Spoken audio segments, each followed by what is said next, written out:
जय श्री राम।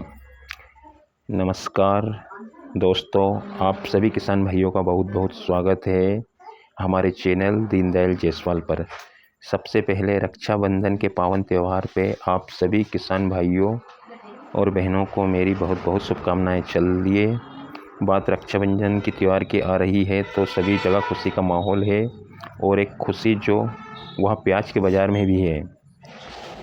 दिल्ली में, उज्जैन में, इंदौर में, नासिक में, इन सभी जगह आज अगर आप भाव देखते हैं तो प्याज के इसमें थोड़ी सी बढ़त आ गई है, जो कि 1-2 रुपये, और प्याज में जो हलचल जो है प्याज मंडियों में वह बढ़ गई है, और डिमांड बढ़ने की असर अब बताए जाते हैं।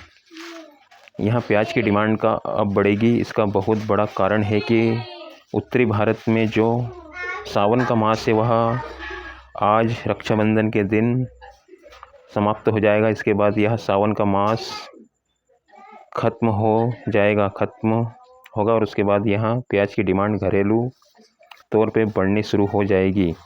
तो आज अगर लिया जाए आज़ादपुर मंडी में या इंदौर की मंडियों में, तो वहाँ काफ़ी हलचल रही। व्यापारियों के चेहरों पे काफ़ी खुशी है, क्योंकि उनका कहना है कि अभी डिमांड बढ़ेगी। रक्षाबंधन के बाद ज़्यादा नहीं, थोड़ी थोड़ी बढ़ना शुरू हो गई है। दूसरी एक खुशी की बात है जो अभी चर्चाएं चल रही है कि बांग्लादेश में प्याज के दाम जो है वह अभी 80 रुपये तक पहुंच चुके हैं लोकल प्याज के, और उन्हें अब प्रतीक्षा है भारत के प्याज की। और अभी जो खबर आई है आज, यानी 8 अगस्त में, वो ऐसी खबर है कि वो आपको और आपके मुझे भी चौंका गई, क्योंकि उनके लोकल मंडियों में बताया कि ढाका के श्याम बाज़ार में वहाँ भारत का प्याज पहुँच चुका है, और वह भारत का प्याज का दाम लगभग 40 से 45 रुपये के लगभग। देखिए, यह मैं नहीं कह रहा हूँ, यह कहीं है वह बता रहा हूँ। भारत का प्याज श्याम बाज़ार में बेचा जा रहा है।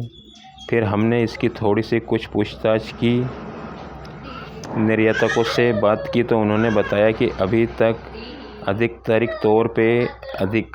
रूप से उसका जो आईपी परमिट है वह तो मिला नहीं है। अभी यह शुरू होगा नासिक में, और कहीं जो व्यापारी है या निर्यातक है उन्होंने प्याज निर्यात की तैयारी भी शुरू कर दी है।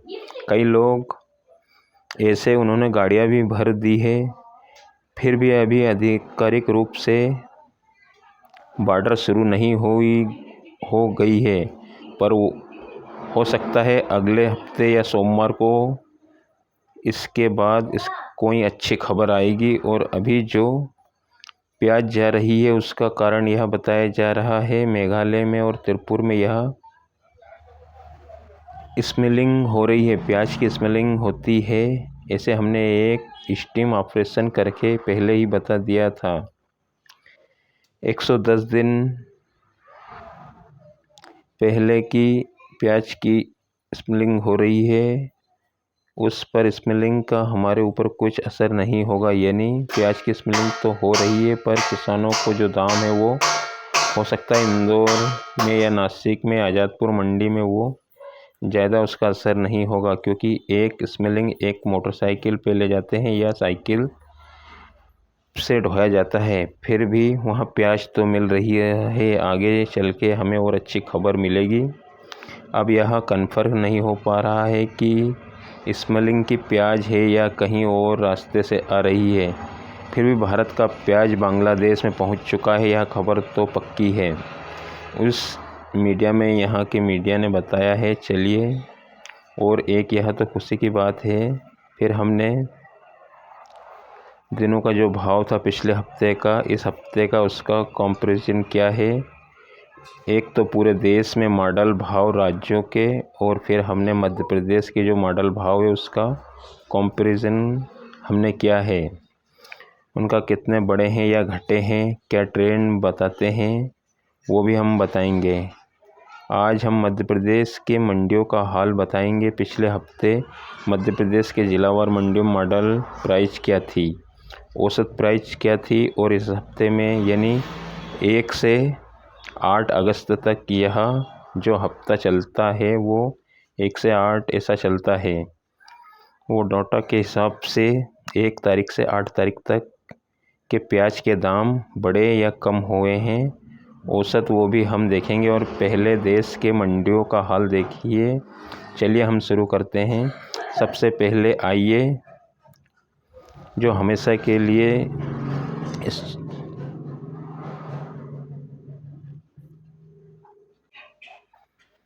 अब देखते हैं मेरे पास जो आंकड़े हैं। आंध्र प्रदेश में पिछले हफ्ते यानी 31 जुलाई से 31 जुलाई तक और इस हफ्ता यानी कि 1 से 8 अगस्त तक, तो उसमें क्या बदलाव है। तो लगभग जो बदलाव है प्याज के दाम में तो 3% की बढ़त देखी गई हुई है, जो कि 1141 से 1175 हो गया है। बिहार में 1876 थे, अभी 2084 हो गए हैं। चंडीगढ़ में 1424 थे, जो कि 4% की बढ़त के साथ 4.5 की गिरावट है, 1356 हो गए हैं। गुजरात में प्याज के मॉडल भाव 1236 थे, अभी 1200 के लगभग यानी 13%, इसमें 2% की गिरावट है। हरियाणा में 1565 से 1483 हो गए हैं, अभी इसमें 5% की गिरावट है। कर्नाटक में काफ़ी दाम गिरे हुए हैं इस हफ्ते में, जो 1694 थे, अभी 1400 हो गए हैं, 16% की इसमें गिरावट है। मध्य प्रदेश में अच्छी खबर है यहाँ मध्य प्रदेश के लिए। यहाँ 841 दाम थे, अभी जो दाम हो गए उसका औसत 863 हो गए हैं। इसमें जो बढ़त है वह करीबन 2.25 से 5% की बढ़त है, यानी कि 2.65 करके यानी 2.5% की बढ़त है। अब देखते हैं दिल्ली में दाम गिर गए हैं, 1406 थे, अभी इस हफ्ते 1387 है। अभी आगे चल के और इसमें बदलाव हो जाएगा, क्योंकि पहले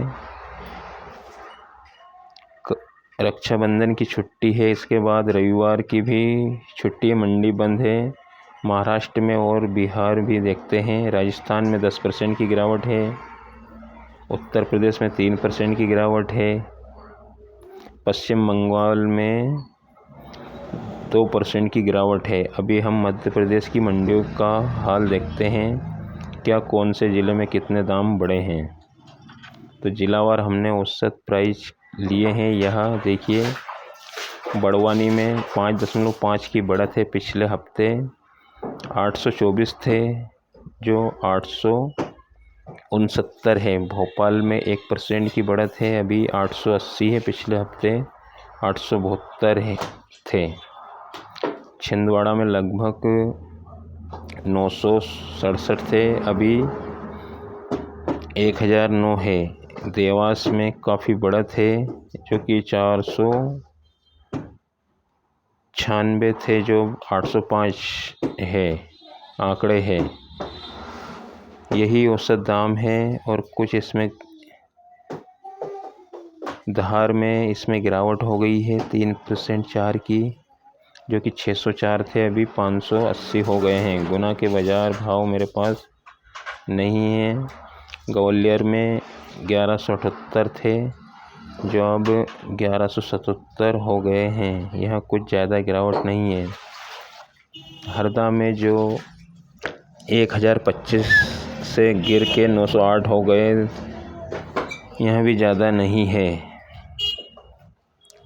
होशंगाबाद में देखते हैं, यहाँ 1415 थे, अभी 1412 हो गए, यह दाम लगभग बराबर है। इंदौर की मंडियों का हाल देखते हैं। और इंदौर पिछले हफ्ते 946 हो गए थे और इस हफ्ते वो बढ़ के 970 हो गए। यहाँ औसत दाम है। जबलपुर में 1822 थे जो बढ़ के 1653 हो गए। यहाँ गिरावट है।